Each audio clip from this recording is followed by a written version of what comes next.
Hi ladies, today I am sharing with you how I created this ribbon wrap napkin ring.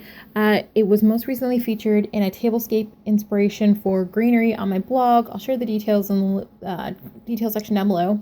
Here's a few examples of what you could do with ribbon wrap napkin rings if you DIY them yourself. I'm going to be showing you two ways of doing it with two different types of ribbon and two kind of similar but different approaches.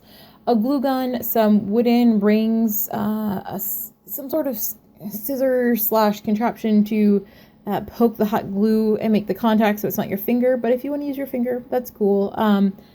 Ribbon, of course, you're choosing, and I'll link to, like I said, I'll link to the blog post down below where you can find more information about what I'm using, but really it's just wooden craft rings. Now, I have my eye on the innermost part of these rings. I bought them in a pack of 30 on Amazon. So far, I haven't had any problems with them. I've been using them a couple times now, and I've liked them.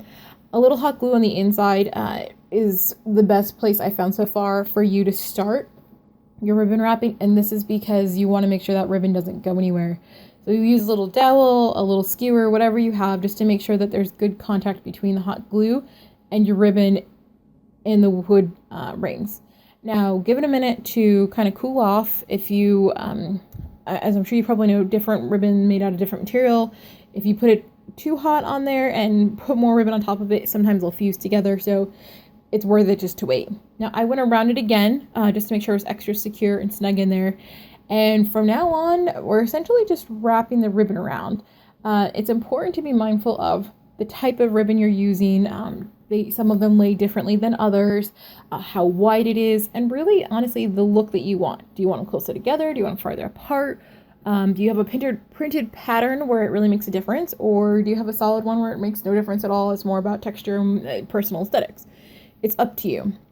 Now, because the key to these napkin rings is the nice, taut pull ribbon around and around, I have found that it works best on most ribbon to make it about a quarter or a third of the way around and make sure everything's nice and snug, it's lined up how you like it, and just take a minute and put a little bit of hot glue down.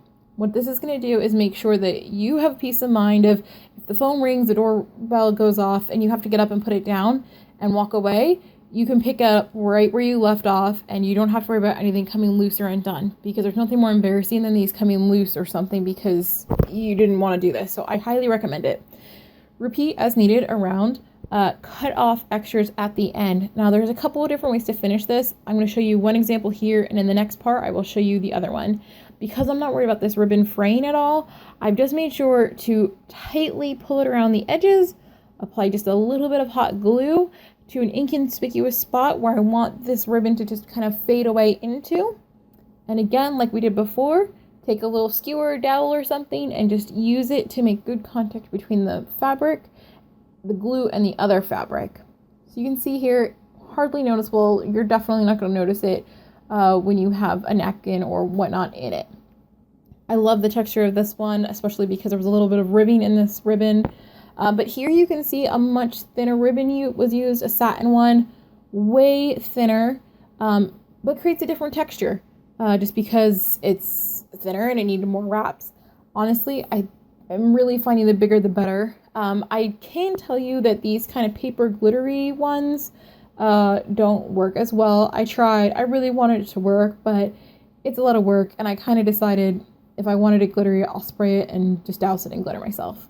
Now for my next example, you'll see that I'm playing with a black satin ribbon. That is hands down my favorite. One, it's bigger, a lot less work on my end to cover these ribbon rings.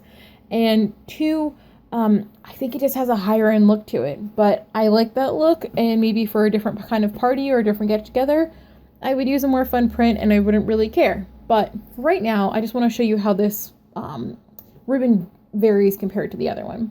So the same concept applies.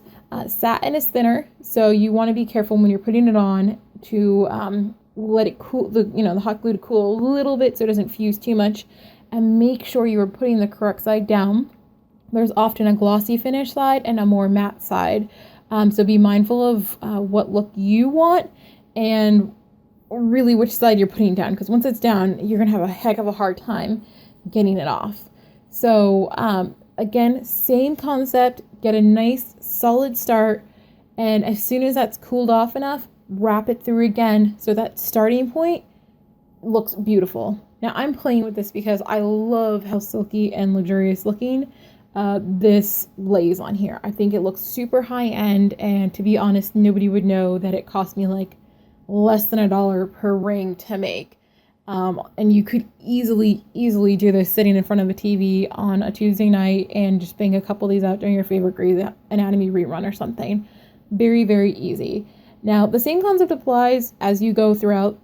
You'll want to probably put some touch-up glue just to make sure it holds down and it doesn't slide off. Now, what you see me doing here is applying glue to kind of a weird spot. What I'm doing, because the satin is so slippery, is I'm finishing it off by just putting part of it adhered to it. So that way I can work on the tail end without it slipping off. You'll see why in a second. So satin ribbon does have a tendency to flail at the end.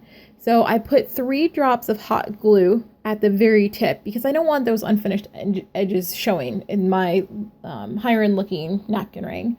So what I'm doing is I'm folding it over, kind of like you would a Christmas present for somebody that you really liked and made the effort to wrap the present for. So you're tucking that in, and then once it's cooled, you're gonna fold that in so you have a nice creased edge, and then that side's gonna get glued down again. So the first little part of glue was just so it didn't slip away. The second was to tuck in the edges, and the third was just to seal it off. Now, because I'm me, I need to put things out there with a little bit more sparkle because you can't just leave them like that.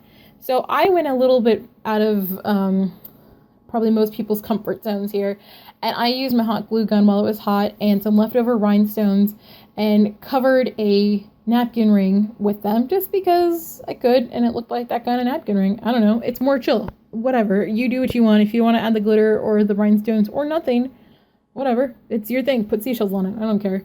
But all what I'm saying is the sky is the limit with this of what you can embellish on here. Do you want to put little sprigs of leaves?